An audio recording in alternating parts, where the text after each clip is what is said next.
In this tutorial, I am going to show you how to download Google Gemini on Windows PC.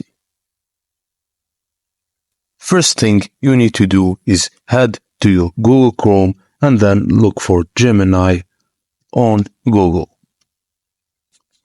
You'll find the first one, which is Gemini's Google website. Click on Chat to supercharge your ideas. If you haven't signed in, you gotta sign in order to use Gemini. Just look for wherever you want on the search bar and then type on Submit. Just to make sure that Gemini is working properly. And when you make sure that it's working properly, just head to the top right corner of your browser and look for the three dots, then select Save and Share and create shortcut. Keep the name of the shortcut Gemini and then click on Create.